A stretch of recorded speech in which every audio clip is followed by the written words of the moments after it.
Bien, muy buenas a todos. Vamos a continuar con el desarrollo de nuestro avance. El día de hoy nos toca el tema número 8, que se denomina la reproducción del capital social. Aquí nos vamos a referir, entre otras cosas, a una categoría que es la renta nacional. Tenemos que tomar en cuenta lo que ya hemos avanzado en clases pasadas. Sabemos que el valor de un producto cualquiera está formado por el valor del capital constante que existía antes de comenzar el proceso productivo, bajo la forma de maquinarias, materias primas y otros, y el nuevo valor creado por la fuerza humana de trabajo puesta en acción. En el capitalismo, ese nuevo valor creado se divide a su vez en salarios y plusvalía.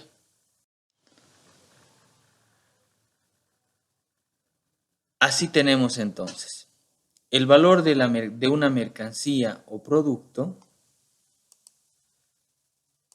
El valor de una mercancía o producto está conformado por el valor del capital constante, este capital pretérito, ¿no es verdad? Conformado por materias primas y maquinarias, más un nuevo valor creado que está conformado por salarios, que es el valor retribuido, y la plusvalía, ese plusvalor generado que no es retribuido a los obreros.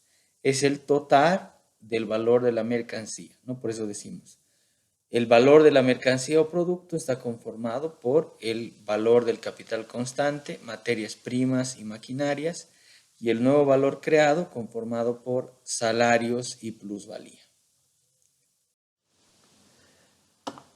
Tenemos que hacer ahora una abstracción. Tenemos que considerar el valor total del conjunto de las mercancías creadas por la sociedad capitalista. Imaginen el trabajo social de millones de seres que a la vez transfiere al valor total de la producción de los medios de producción consumidos.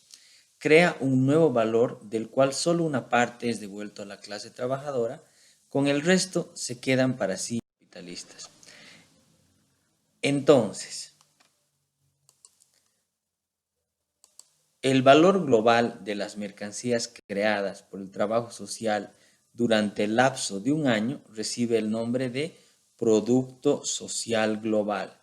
¿Qué engloba este Producto Social Global? El valor transferido por el capital constante preexistente más salarios y plusvalía.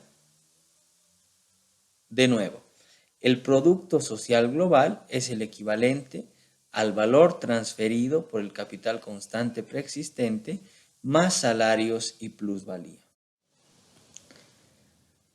Una parte del producto está formada por el valor del capital constante preexistente consumido. La parte restante, o sea, el nuevo valor creado, es lo que denominamos renta nacional, cuya fórmula es capital variable más plusvalía igual a la renta nacional. Todo esto en esta abstracción que estamos realizando de la producción que realiza todo el colectivo en el lapso de un año. Desde el punto de vista de la producción de bienes para satisfacer las necesidades humanas, formarían parte del Producto Social Global y por ende de la renta nacional todos los productos del trabajo, aun los que no se destinan al mercado, como pueden ser alimentos elaborados por las amas de casa, productos agropecuarios consumidos in situ, prendas de vestir y artículos para el hogar destinados a uso propio. En cambio, desde el punto de vista capitalista, solo se contabilizan los valores, o sea, las mercancías. Para comodidad de la exposición y dado que estudiamos aquí las leyes económicas del capitalismo, procederemos como si toda la producción se convirtiera en valores. Bien, entonces, en conclusión, la renta nacional es el nuevo valor creado, o sea, trabajo vivo, o lo que es igual a los salarios más plusvalía generado en este lapso, en este periodo de un año.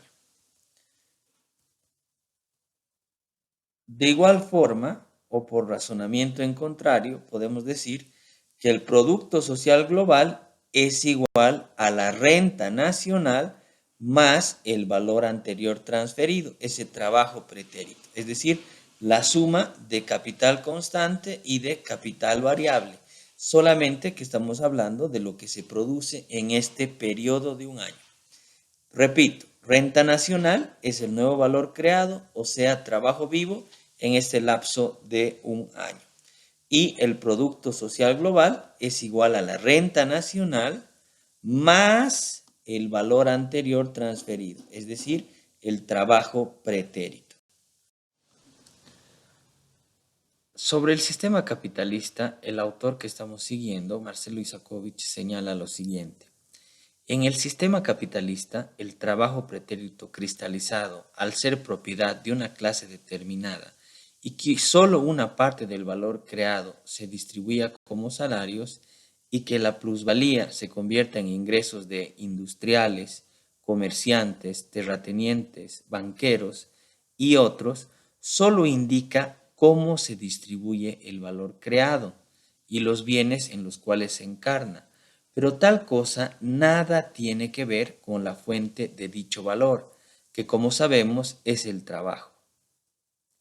Esto demuestra la inconsistencia de la economía burguesa, según la cual el valor tiene su origen en la suma de la ganancia, la renta de la tierra y los salarios.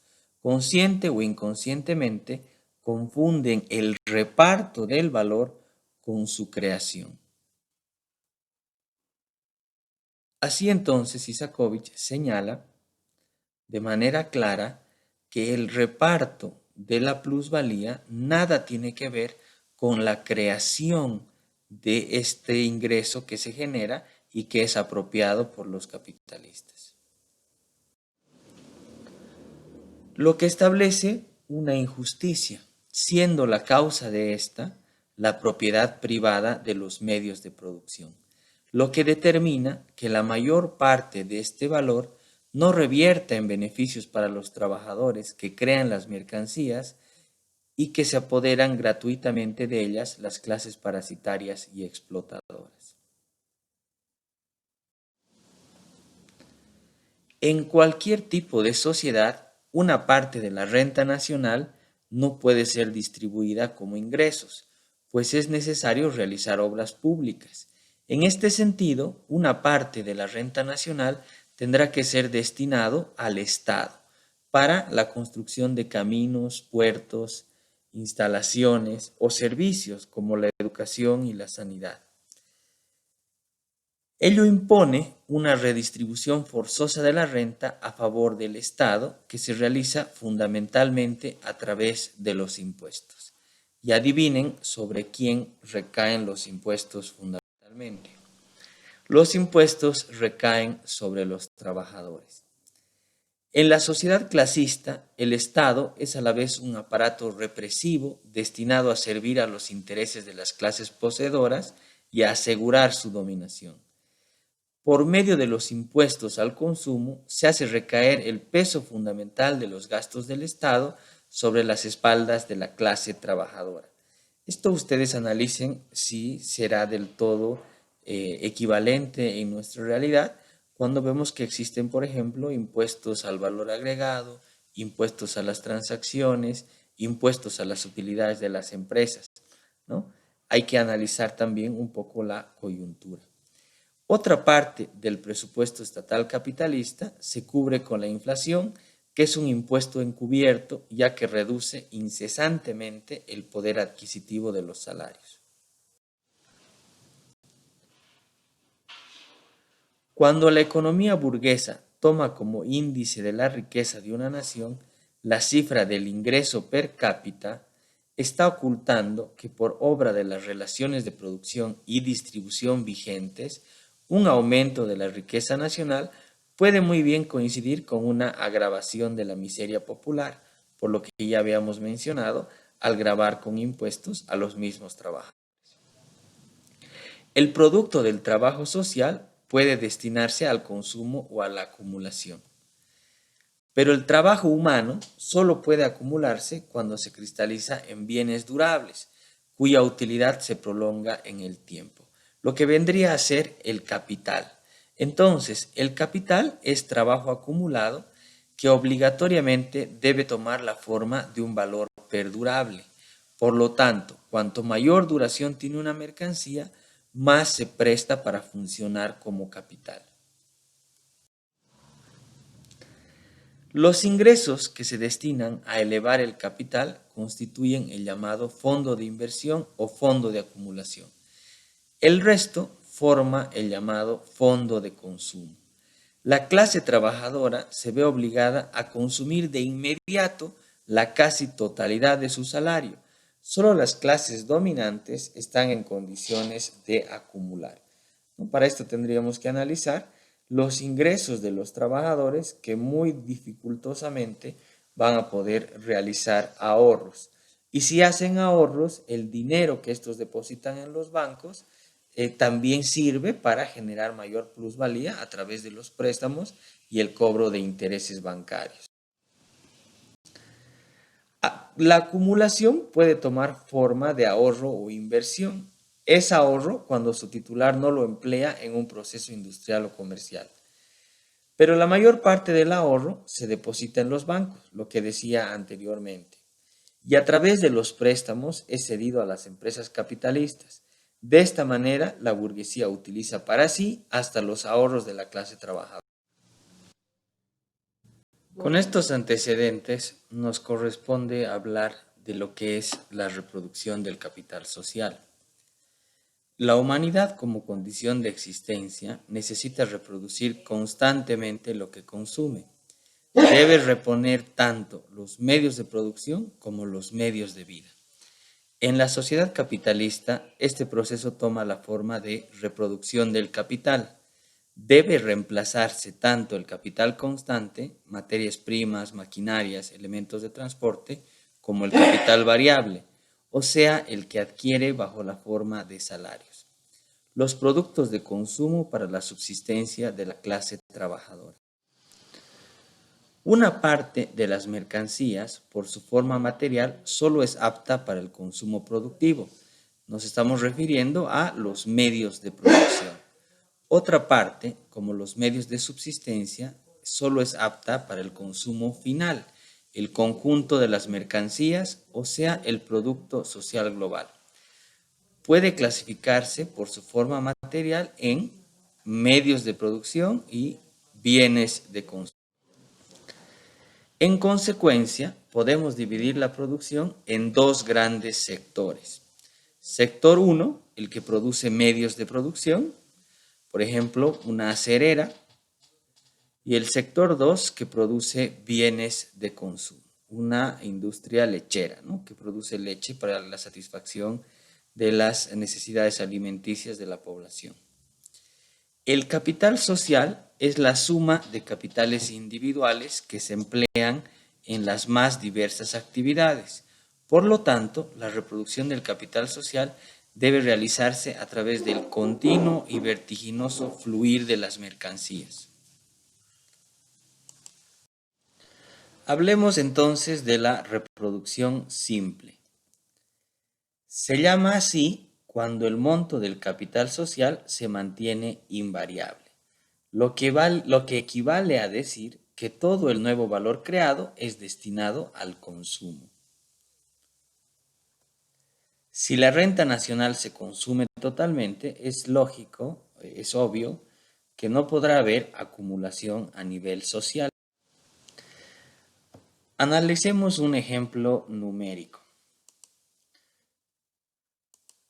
Supongamos, ¿no?, hagamos una abstracción, que el valor del conjunto del capital social asciende a 7.500 unidades, dividido en la siguiente forma. Sector 1, recordemos que el sector 1 es el dedicado a medios de producción, que destina 4.000 a capital constante, más 1.000 a capital variable, haciendo un total de 5.000. El sector 2, destinado a bienes de consumo, destina menos a capital constante, o sea, 2.000, más 500 de capital variable, igual un monto destinado de 2.500. Tenemos un capital social que asciende a 7.500. Procedamos nuevamente como si todo el capital constante transfiriera íntegramente su valor y todos los capitales rotaran al unísono. Si la cuota de plusvalía vigente fuera del 100%, el valor del Producto Social Global sería, en este caso, 9.000. A ver, revisemos. Sector 1, 4.000 de capital constante más 1.000 de capital variable más 1.000 de plusvalía equivalen a 6.000. En el sector 2, es decir, de bienes de consumo, 2.000 de capital constante más 500 de capital variable más 500 de plusvalía igual a 3.000. Sumando ambos sectores del capital social, tenemos un Producto Social Global de 9.000 unidades. La reproducción simple se va a llevar a cabo cuando todo el Producto Social Global pueda realizarse. Es decir, tanto los capitalistas del sector 1 como los del sector 2 deben, actuando ambos como vendedores, encontrar colocación para sus mercancías. 2. Actuando ambos como compradores, hallar en el mercado las máquinas, materias primas que necesitan para reponer su capital constante y los bienes de consumo que desean adquirir con el producto de la plusvalía. 3. A la vez, la clase trabajadora de ambos sectores debe encontrar en oferta una masa de medios de vida cuyo valor sea igual al conjunto del capital variable o sea igual a los salarios percibidos. Entonces, ¿qué debe pasar? ¿Qué condiciones deben sucederse para que se dé una reproducción simple?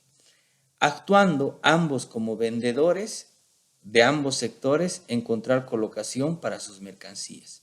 Cuando actúan como compradores, hallar en el mercado sus requerimientos, las máquinas, materias primas que necesitan para reponer el capital constante y los bienes de consumo que desean adquirir con el producto de la plusvalía.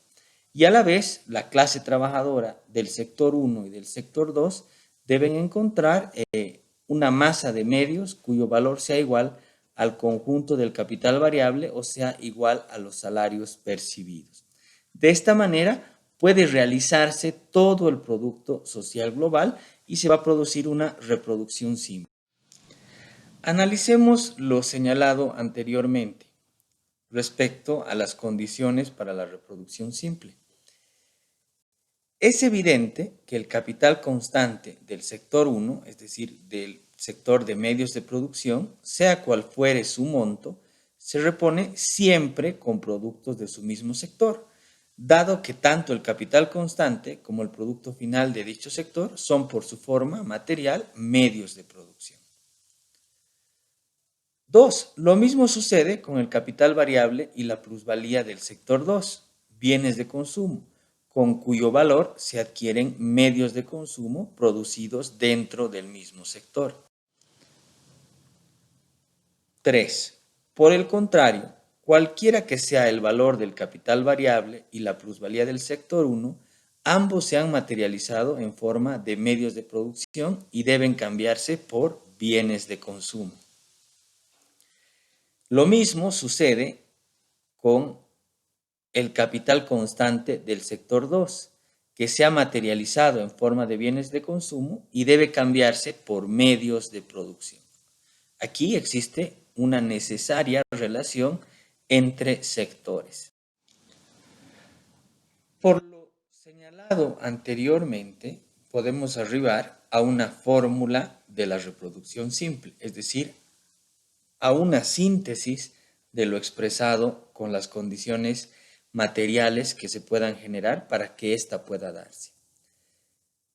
Si dejamos a un lado el capital constante del sector 1 que se realiza en su propio sector y el capital variable y la plusvalía del sector 2 que también se realiza en su propio sector, el intercambio intersectorial queda reducido a el capital variable y la plusvalía del sector 1 el capital variable y la plusvalía del sector 1, que debe cambiarse por el capital constante del sector 2. Así, sector 1, capital variable más plusvalía, equivalente al sector 2, capital constante.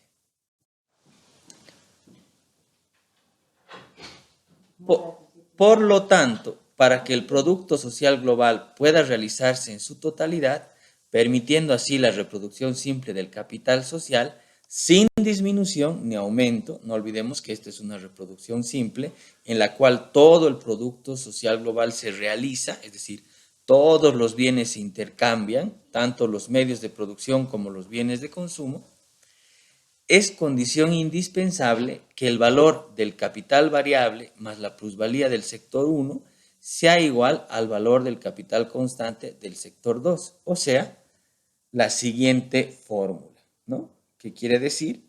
Sector 1, capital variable más plusvalía equivalente a sector 2, capital constante, que vendría a ser la fórmula de la reproducción simple del capital.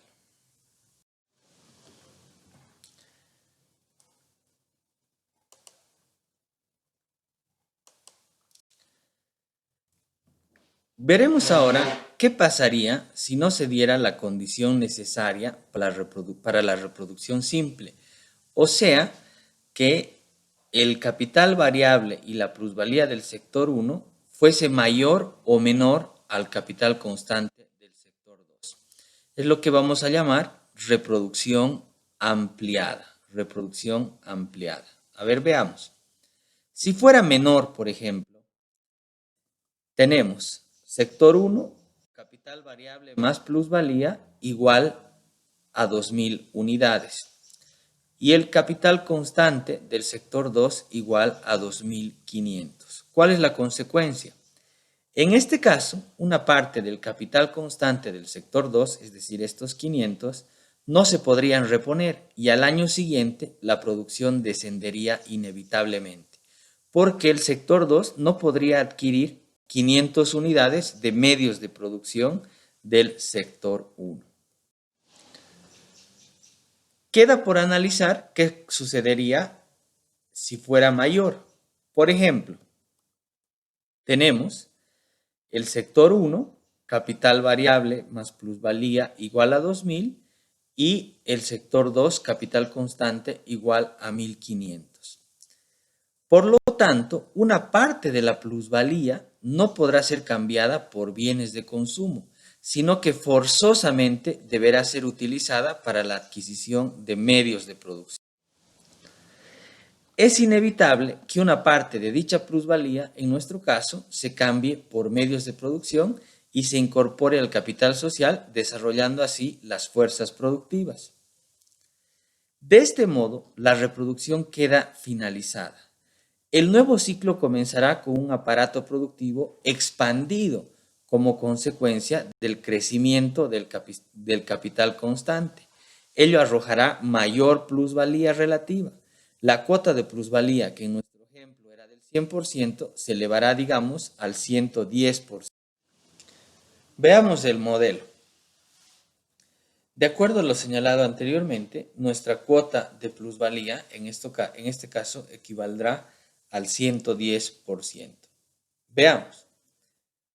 Tenemos en el sector 1 4.400 unidades de capital constante, más 1.000 de capital variable. Si nuestra cuota de plusvalía es del 110%, tendremos 1.100 de plusvalía, lo que equivale a 6.500.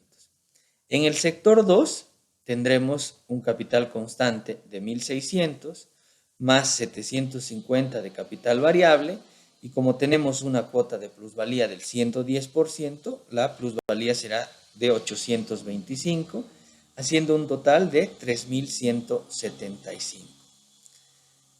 Es decir, que el capital social se ha expandido teniendo un mayor producto social global. Esto en el capitalismo puede generar en lo que denominamos crisis o crisis del capitalismo. Los cuadros de la reproducción simple y ampliada muestran que en el capitalismo la realización del producto social global es posible, que puede compensarse el bajo poder adquisitivo de la clase trabajadora invirtiendo la plusvalía sobrante en la compra de más medios de producción. Durante cierto tiempo, el capitalismo puede sostener su actividad a costa de un crecimiento sostenido del sector 1. Es como si la mayor plusvalía obtenida en las acerías se destinara a la construcción de más altos hornos para obtener más y más acero. Esto no es sorprendente. La parte de la renta nacional que no se consume puede destinarse a la acumulación de capital, como ya habíamos mencionado anteriormente. La reproducción capitalista se realiza en forma cíclica, ya que las crisis de superproducción, que es lo que se produciría cuando hay mayor y mayor cantidad de acero, se presentan de tiempo en tiempo como enfermedad crónica del sistema. Los periodos comprendidos desde el comienzo de una crisis hasta el comienzo de la siguiente reciben el nombre de ciclos y constan de 4 fases consecutivas: la crisis, la depresión, la reanimación y el auge. Aquí tenemos la reproducción gráfica de los ciclos de la crisis en el capitalismo. Si podemos ver, cuando comienza el descenso, tenemos la etapa número 1, que es la crisis, la depresión, cuando bajamos, la reanimación y finalmente luego tenemos un periodo de auge donde concluiría un ciclo y nuevamente se genera un periodo de crisis. Analizar el contexto mundial y, si quieren, nacional, económicamente, en qué momento nos encontramos ahora, en un momento de crisis o en un momento ya de depresión, ¿no? Esperando que con la inyección de dinero y de capitales, en la próxima gestión se pueda llegar a un periodo de reanimación.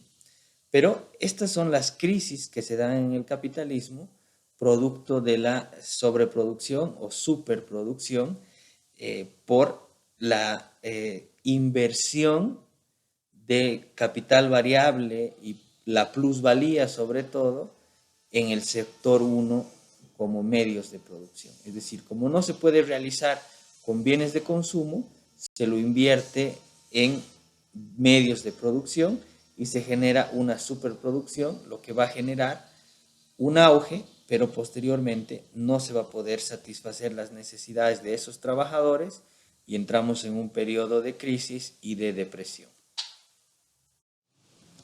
¿Cuál es la causa de la crisis?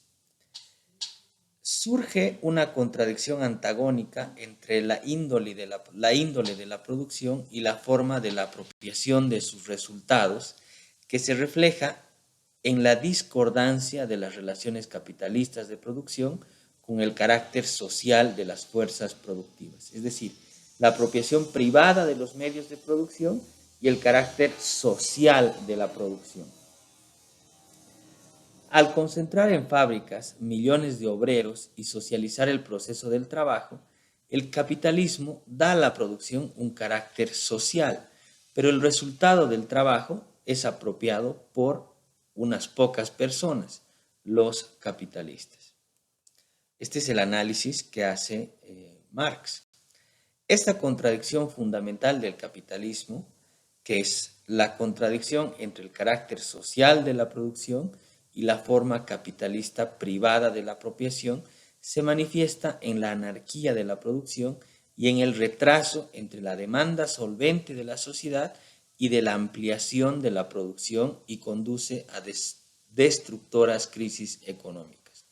De acuerdo a la teoría del socialismo, tendríamos que hablar de una economía planificada, donde es el Estado primero en el socialismo y luego la comunidad en el comunismo quien determine qué sectores deben ser los que produzcan más y equilibrar una adecuada distribución de los productos y las utilidades. Pero entonces, ¿cómo vuelven a concordar la oferta y la demanda cuando se alejan demasiado una de otra? ¿Cómo se corrige la hipertrofia de una rama determinada? En este caso, en el ejemplo que veíamos, la hipertrofia del sector 2 de los bienes de consumo. ¿Cómo se abre paso la ley del valor a través de la maraña que es el mercado capitalista? Bueno, ello sucede más tarde o más temprano en forma involuntaria y violenta. Estallan crisis periódicas de superproducción, como lo hemos explicado anteriormente. Según Marx, la razón última de toda crisis es siempre la pobreza y la capacidad restringida de consumo de las masas, con las que contrasta la tendencia de la producción capitalista a desarrollar las fuerzas productivas como si no tuvieran más límite que la capacidad absoluta de consumo de la sociedad. Pero en la sociedad capitalista, como hemos visto, el consumo de la mayoría, o sea, de las clases trabajadoras, está limitado férreamente por la insuficiencia de los salarios, lo que en última instancia va a generar la contradicción fundamental del capitalismo, que no va a permitir ampliar de manera irrestricta el consumo. Bueno, y con eso terminamos, ¿no? En la segunda parte vamos a ir resolviendo el cuestionario de trabajo que nos hemos ido planteando. Les agradezco mucho por su atención.